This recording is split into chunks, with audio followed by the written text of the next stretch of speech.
આ તરફ ભરૂચ શહેરમાં વહેલી સવારે ધોધમાર વરસાદની શરૂઆત થઈ। વરસાદ બાદ નીચાણવાળા વિસ્તારોમાં પાણી ભરાયા છે। નેત્રંગમાં સૌથી વધારે 3.75 ઇંચ વરસાદ નોંધાયો। ભરૂચમાં 1.5 ઇંચ, અંકલેશ્વર હાંસોટમાં 1 ઇંચ વરસાદ નોંધાયો છે। સેવાશ્રમ રોડમાં ભારે વરસાદના કારણે આ રસ્તો બંધ કરવામાં આવ્યો।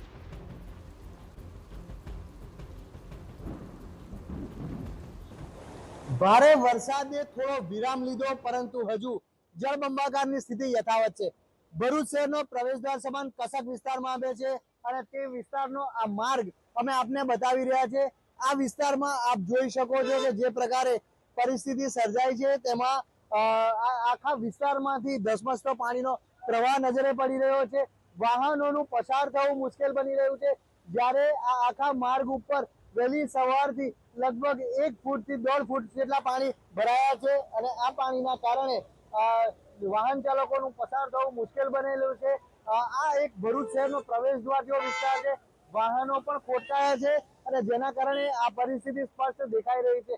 ભરૂચનો કસક વિસ્તાર ચોમાસા દરમિયાન વરસાદી પાણીના ભરાવા માટે અતિ બદનામ છે અને આ વિસ્તારમાં આપ જોઈ શકો છો કે વાહન ચાલકોએ પસાર થવા માટે સંઘર્ષ કરવો પડે છે।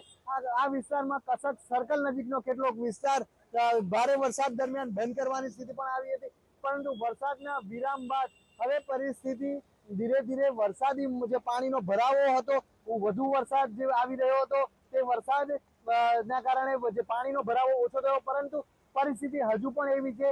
ધસમસતો પ્રવાહ પાણીનો છે અને જેમાં વાહન ચાલકોએ પસાર થવાની ફરજ પડી રહી છે। આ આખા વિસ્તારની જે આ પરિસ્થિતિ છે તેને જોતા ચોક્કસ નજરે પડી રહ્યું છે કે પાણીના કારણે લોકોએ પોતાના ઘરની બહાર જવાનું મુશ્કેલ બન્યું છે।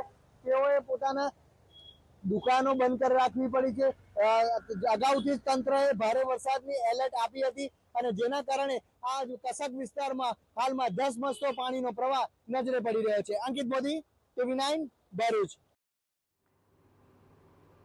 તો ભારે વરસાદના કારણે પાણી ભરાવાની શરૂઆત થઈ છે અને તંત્ર પણ અહીંયા સતત સતર્ક છે અને લોકોની રાહત બચાવ કામગીરી કરી રહ્યું છે।